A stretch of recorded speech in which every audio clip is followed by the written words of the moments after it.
There are more than 43,000 students in St. Lucie County Public Schools, and that number is growing. Find out what St. Lucie County Commissioners are doing to work with St. Lucie County School District to prepare for the future. Next on Inside St. Lucie.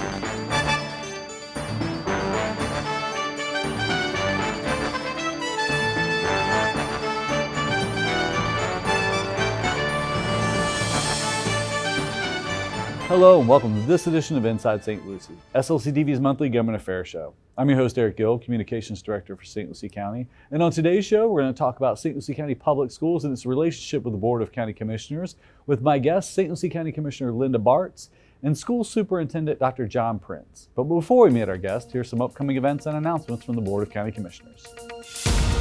St. Lucie County offices will be closed Monday, January 15th in observance of the Dr. Martin Luther King Jr. holiday. The New York Mets kick off their spring training season in Port St. Lucie on Saturday, February 24th against the St. Louis Cardinals. The Mets will play 15 home games at Clover Park with 5 night games this season. For tickets, visit stluciemets.com. Now for the latest updates about all St. Lucie County Commission meetings, workshops, and events, be sure to visit our website at stlucieco.gov and click on our comprehensive calendar. And if you'd like to be added to our press release distribution list, send us an email at pio@stlucieco.org and we'll be happy to include you. We're also on all the major social media channels at St. Lucie Gov, so we hope you'll follow us there as well. We're going to take a quick break. Before we do, we're going to check in with the latest economic development stats with another St. Lucie Works.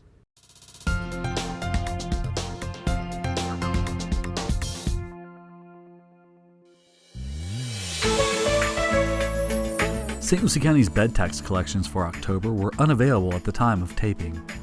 Overall building permit activity in unincorporated St. Lucie County dropped by 20% in October, with 1,047 permits submitted compared to September. According to the Florida Realtors Association, the median home sale price in St. Lucie County was $398,165, roughly 5% higher than it was 1 year ago, while condo values increased by 12.5% with the median price at $331,950. For the third month in a row, St. Lucie County's unemployment rate remained the same. October's unemployment rate was 3.7%. Statewide, the unemployment rate was 2.8%. The largest increase in the labor force in the Treasure Coast was in education and health services, followed by government, and then leisure and hospitality. According to CareerSource, there were roughly 4,300 more jobs in St. Lucie County, or a 2.6% increase compared to last year. If you work for a local business looking for skilled or trained labor, be sure to contact the staff at CareerSource as they can assist your company with its recruitment and training needs. And if you're an individual looking for a job, they can help you as well. Visit CareerSource online at careersourcerc.com or call 1-866-4U2-HIRE. Welcome back to Inside St. Lucie. I'm your host, Eric Gill. I'm joined by St. Lucie County Commissioner Linda Bartz. Commissioner, thanks for joining us. And School Superintendent Dr. Prince. Thank you so much for coming on. Hey, I wouldn't miss it. I appreciate being here. This is your first time coming on the studio, so if you don't mind, Commissioner, we'll start with Dr. Prince, since he's the first time here, not in St. Lucie County, but in our studio at least. So I want to start a little bit about your background and history, because I've had kids go through the public school system, so I'm familiar with, your name and what you've done here at the school district. But you started about 8 years ago at St. Lucie County? Yeah, I started 8 years ago, and a little bit about myself. I'm a product of public education. I was one of 7 kids, and I was the only one in my family to go to college. And I went to college because I met a teacher in high school that changed my life. That, in fact, all of my siblings joined the family business at the time, which was a produce company. And we were all kind of uneducated. We were a small business owner. And my siblings, they all worked for my father. And when I went to high school, I had a science teacher that asked me the question, where are you going to go to college? And that was a transformational experience. And he was almost like a father figure to me. And I went to the University of Florida, became a teacher, and this is my 31st year in public education. And you're a Florida native as well? I grew up in Fort Walton Beach, Florida, northwest in the Panhandle. Very similar to Fort Pierce a little bit? Right? Yes, in fact, one of the reasons I came to St. Lucie County was it was very similar to where I grew up. It was very community-based, a real community spirit. And whenever I was offered the job of deputy superintendent by the previous superintendent, Mr. Gent, one of the reasons I came here was because when I visited, I felt like it was home. Awesome. Well, Commissioner Bartz, once in a while the board, county commissioners, you guys will receive emails about things at the school district. And for the folks at home, they may not realize, county commissioners don't really have any oversight over school district issues or budgets or policies. No, we don't. However, some of us have children in the Yeah. public school system. Yes. And it's such an integral part of our community, going from kindergarten through 12th, and then we have a wonderful college here, so it adds so much.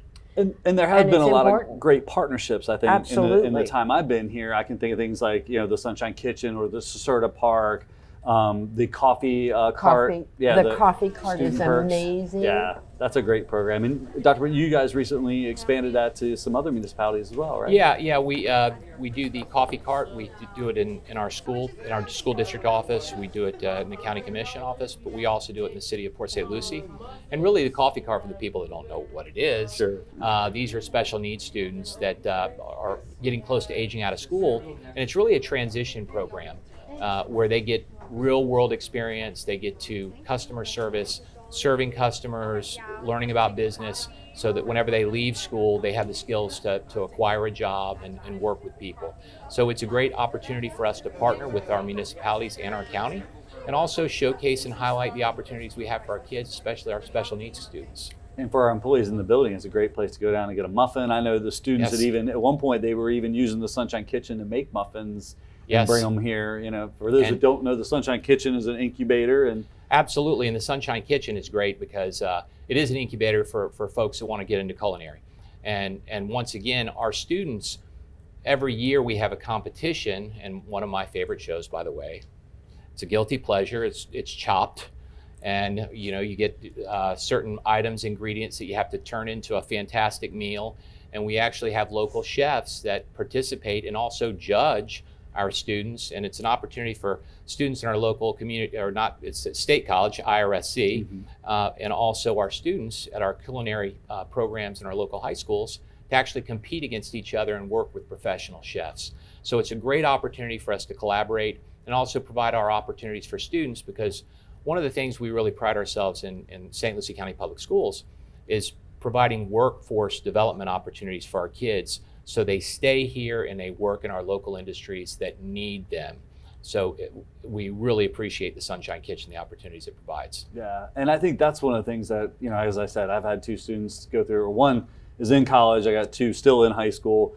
There's a lot of opportunities, and not just for those students, like you said, that are going to college, but the workforce, from the vet Yes. tech program at West Prep to the Embry-Riddle program at Central, and some of the culinary programs.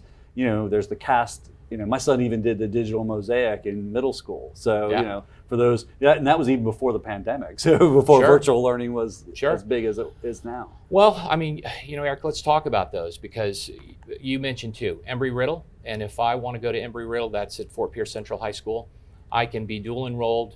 I can earn an AA degree, but I can also enroll in classes taught by an Embry-Riddle professor. I can also get a drone certification. If you're running a drone right now locally, you're getting $50 an hour. So our high school kids are getting drone certifications. They're getting professional pilot's licenses. There's plenty of opportunities for our students. You mentioned CAST. CAST is a fine arts school. I believe your granddaughter goes to CAST. She does. She does. And- we dearly love that school. And at CAST, students actually, normally in middle school, students have one related art or special. At CAST, they have two, so they can explore their fine arts interests, whether that be music, art, dance. We have a professional dance studio. But what we want to do, number one, in our schools is to make school the best part of a child's day. That's my goal. But also number two is provide opportunities for our students to thrive and explore what they want to do as they matriculate through the system. Yeah. Now, Commissioner Boris, I know as a commissioner, we hear a lot about the growth and kind of the pushback on growth. We want to slow growth. And we've talked on this show with a number of commissioners. It's hard when people have property rights to develop Yes. that, to say, no, you can, as long as it meets the zoning. But that also has, when we approve those developments, it has a ripple effect through the community. Obviously, Dr. Prince, before we were taping, said there's 1,200 students a year added to our student population. So how does the county work with the school board on that? Well, I think that we collaborate. We make sure that when we have a development coming in, that we are making plans about how that development's going to work. Do we need a school in there? Do we need a fire station? And that all comes into play. And the people that we have moving here, I know that there is a concept that they're all retired, but I think Dr. Prince will tell you Yeah. that they may be retired, but they're retired with kids, or somehow they're finding them on their way down. Or the kids move down after the parents do, like how But- I ended up down here, but yeah. So, the school population is growing. The fact that I've always said, in my own way, is that we send kids off to college and say, what do you want to do with the rest of your life? Right. And they're 17, 18 years old. They don't know what they want to do 5 years from now. Really? Yeah. So I think that by giving them these opportunities that they didn't necessarily used to have in the schools, opens up doors for them. Absolutely. It used to be, I know with my parents, you work for 20 years, you're retired, and then you could go work somewhere else for 20 years. That's not the workforce anymore. Yes. So it is such a breath of fresh air that they're getting those, they're getting introduced to those different possibilities and Wow. options. Well, Eric, to your comment, we do have a planning and zoning board that we work very closely with the commission, and we're partners. We want to be good stewards. In other words, when the county commission meets, we want to make sure that we're fulfilling our obligation as a school district to create contributing citizens to our democracy. And we want them either to graduate from high school ready to go to work with an industry certification, or that could be plumbing, it could be welding, it could be outboard marine engines. These are all programs we have in our schools. Or it could be a college opportunity. We graduate a lot of students with an AA degree, where they can immediately go off to a 4-year college. So we want to make sure we're providing those opportunities. But to your point though, Linda, is that in the next 4 months, we have 2 career fairs, and we work very closely with Economic Development Council to try to meet their needs. And at those career fairs, we're going to have 1,600 11th and 12th graders going and meeting local employers. And 2 things will happen. Number 1, they're going to get a career interest. They're going to see something that piques their interest, and we can help them kind of achieve their dreams by enrolling them in those classes as seniors. The second thing that may happen is they're seniors and they're going to go apply for jobs, and they're going to meet local employers, because we want to make sure that we have a pipeline for our local businesses where they can attract and also attain quality employees. And that's what we're trying to do in our public schools. Yeah. And Doctor, I want to thank you too. The Summer Success Program, which the Board of County Commissioners has helped fund. My son, before he went off to college, did that through the GIS division, and realized, I don't want to do this as a career. So Yeah. I mean, it was a good work experience for him for the summer. He got paid, and the county got free labor, but he realized, maybe I don't want to work in computer tech. So now he's a theater major. So Well, it's interesting you say that, because first of all, I can't come on a TV show and not mention my family. Sure. My wife is a teacher, and I have 4 children. 2 of my kids are going through or went through our public schools. My son graduated from Treasure Coast High School, and he was the drum major. He started out at the University of Florida as a music major, and now he's doing sports management. So he changed his mind. But he graduated with about 40 credits, college credits, that he was able to transfer with our Cambridge program, passing those ACE exams, and we're trying to provide those opportunities in our school. My daughter is a freshman at Centennial High School, and she's interested in allied health. She wants to be a doctor. And we have those programs that are very, very strong in our public schools. Yeah. So the bottom line is, we want to make sure that, we're providing a need, but also kids change their mind, from Adults day do to day. So surprised. Exactly. And what we also want to provide in our schools too is the ability for us to pivot and don't lock kids into, specific tracks. We want to provide them options, because you wake up one day and you want to be a doctor. You wake up the next day and you might want to build houses. Yeah. So, you know, we want to make sure we provide those opportunities for our kids. And some of those options, thankfully, are keeping our kids here. You know, talking about family, my children moved. They didn't have the options here. Yeah. And I hadn't thought about it when we first moved here. I fell in love with Port St. Lucie and said, okay, you're going to school here. We're going. And then they went away and didn't come back. And, you know, I don't necessarily, and they will tell you, I don't want them living next door to me or Yes. in my house. But I would have liked for them to have had the option to live locally. So that I could have been more involved in my grandchildren's upbringing. And I am certainly one of many that have felt that way. Sure, absolutely. So, Well, and that leads me to the next. I know you guys, the school district has a great program called A Promise is a Promise. And I always tell my son that because he said, I don't know what I'm going to do with a theater degree. Oh, you can always teach. Right, St. Lucie right, County's got right. a great program, you know. I don't think Patrick Madden's ready to retire yet, but, you know. Not yet. Not yet. no. But, you know, there's opportunities there. And for those that don't know, the Promise is a Promise program, is that still active, I assume? It's still active. So if you are a student here in St. Lucie County and you want to be a teacher, we guarantee you a job. If you want to go off to the University of Central Florida, or you want to, you know, go to FAU, when you come back, you graduate, you got your degree, we're going to guarantee you a teaching job. We've also added actually 2 programs in our high schools called Principles of Teaching, which basically we're trying to grow our own that way and identify students in high school that want to be teachers, where they can, you know, work on an education career at our high schools and then finish it potentially at IRSC. So we're trying to provide a pipeline to keep our own here. Like, you know, Linda said, it's, you know, we don't want to graduate our kids and then send them out into the world. We want to graduate some of them and keep them here. Sure. And we've got great opportunities in St. Lucie. St. Lucie County has a great way of life. I mean, that's why we're here. Yeah. And I love it here. And my kids love it here. My wife loves it here. Yeah. And I think more and more of our graduates are staying. Interestingly, 50% of students at one of our local high schools as seniors enrolled at IRSC, to give you an idea of how powerful the pipeline is locally that we're trying to create with our partners, not just you know, at our local universities, but also our workforce development partners. And speaking of workforce development, I know, Commissioner, we've struggled a little bit with 911 dispatchers, you know, filling those jobs.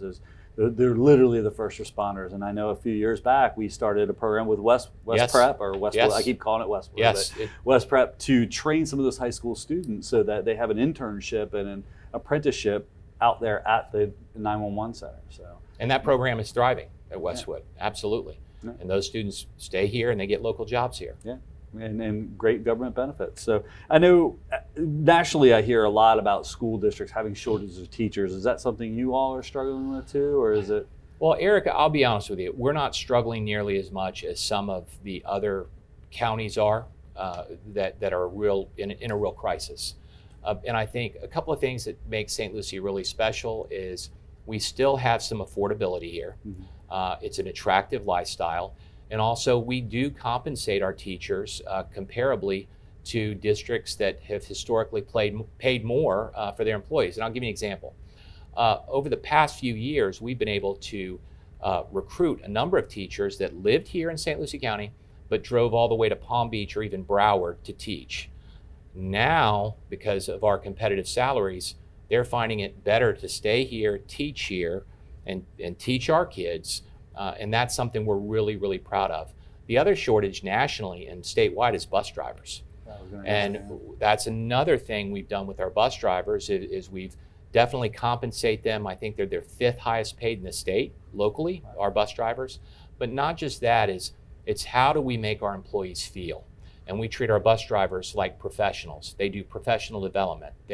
We treat them, I think you have to care and treat your employees well so that they stay, because employee satisfaction in a very transient world where people go from job to jobs, we're having, I think with our teachers right now, we have about a 96% retention rate, which is one of the best I'd say now, in the state. We're very powerful.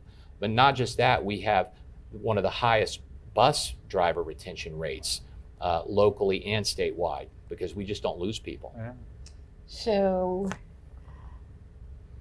paying your teachers their salaries obviously is important. Sure, But how you treat people absolutely. is just as important. There have been times in my own life where I've had the opportunity to go somewhere for more money and thought, no, I love what I'm doing with the people I'm doing where I'm working. And just to talk about the teachers a little bit, I was at the school the other day in a meeting with some staff, and somebody came in, asked for a teacher to come out.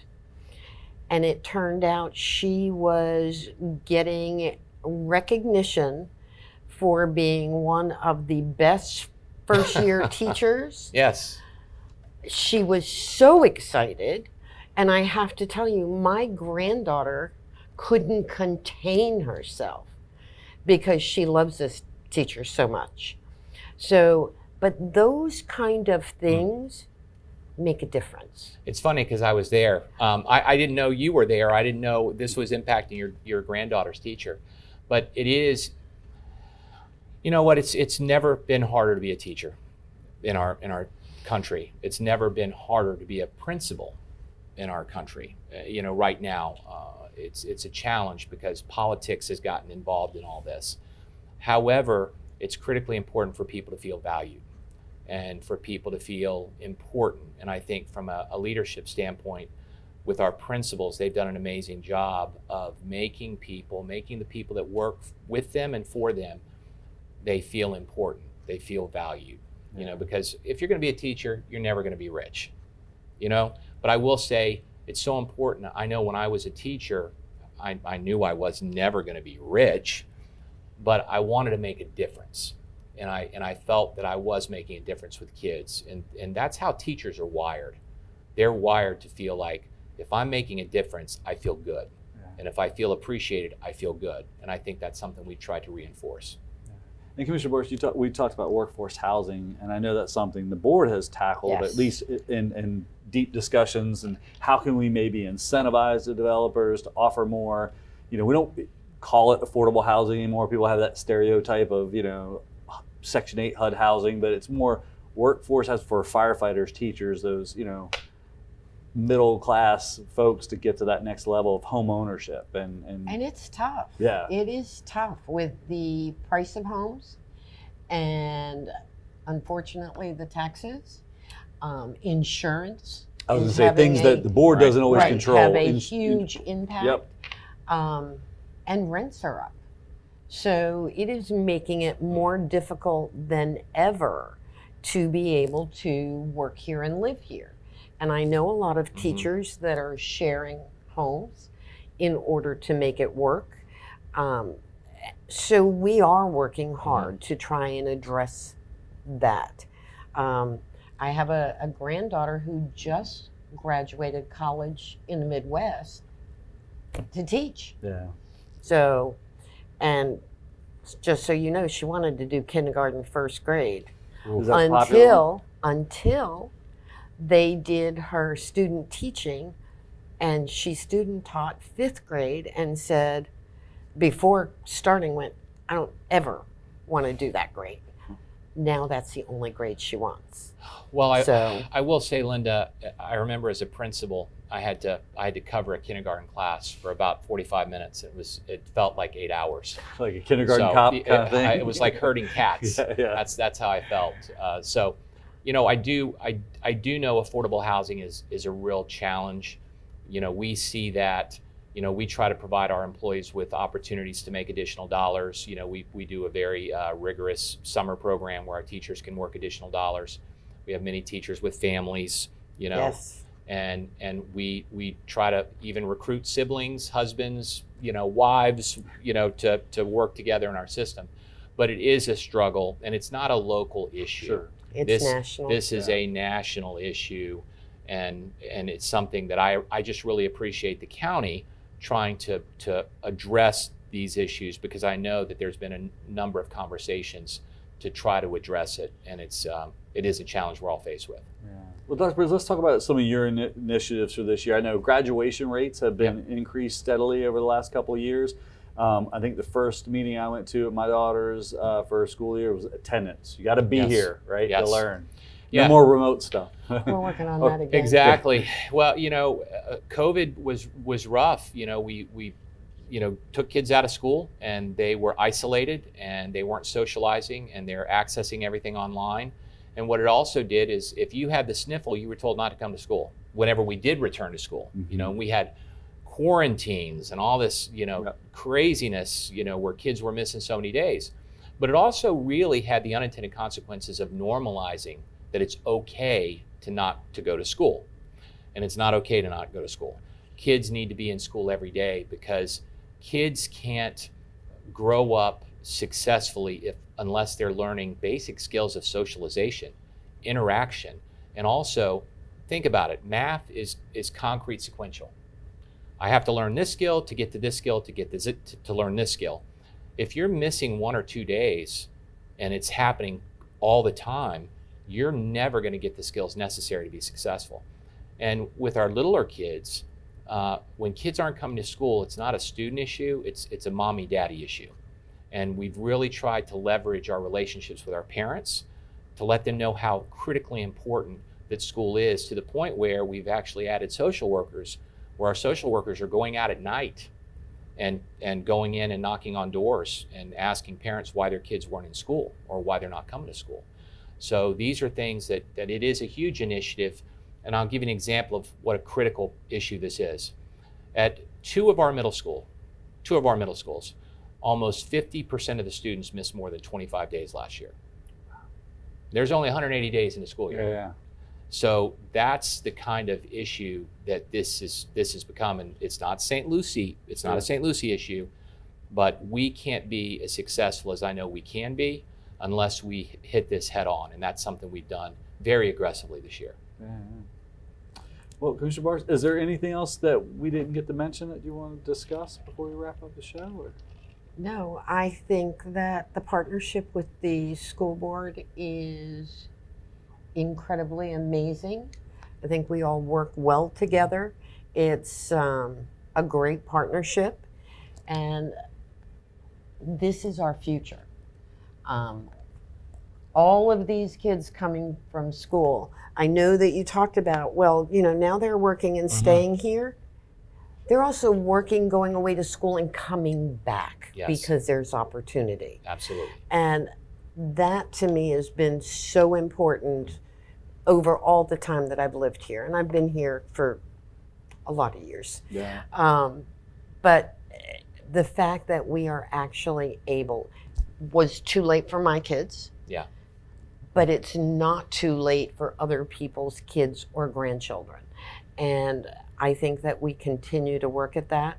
I understand that the attendance problem is a tough problem, but you're diligent. And the fact is that your teachers and your principals are putting it out there in a way that people are accepting.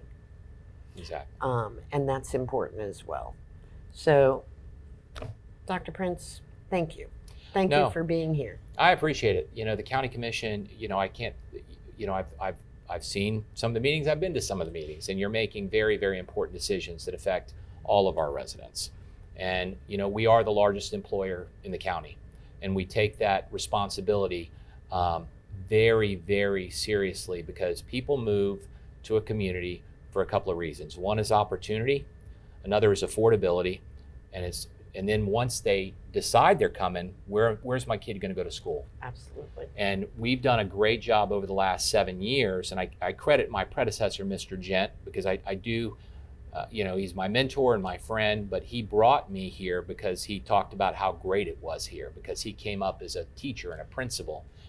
And when I got here, I realized this is a great place to live and raise your kids, but also our community deserves to have great schools.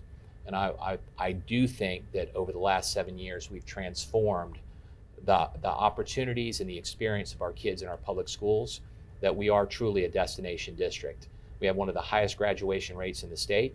When the graduation rates come out in January, we're going to have, my belief, we're going to have probably one of the top 5 in the state. And actually, they raised the bar for graduates in 2022-23, and we increased it from last year. Yeah. So I think the health of a district, the number one indicator is graduation, because they got to pass a reading test. When was the last time you tried to take an algebra test? It's not easy. They got to have 24 credits and a 2.0 GPA.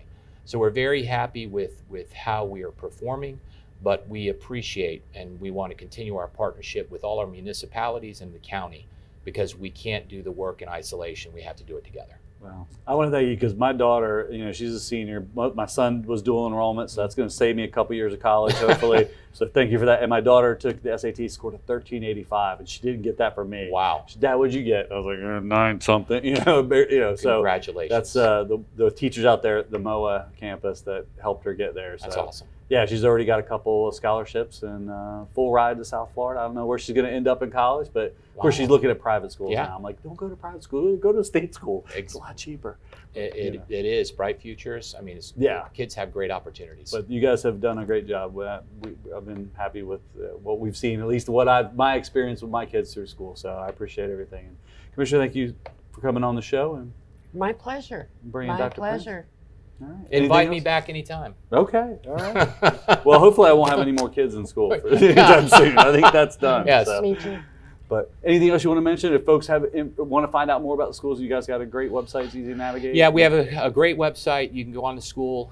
One of the emphasis we've had is parent rights and opportunities for parents to really control their child's education and what they're learning. So that's right on our splash page. St. Lucie Public Schools.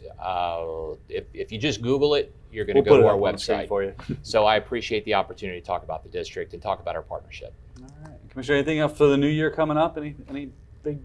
No, just I hope everybody has a safe and healthy new year. Yeah. Lots of good stuff coming. Great. Well, don't go anywhere. We're going to wrap up the show. Before we do, we're going to check in with some public works projects with another project update.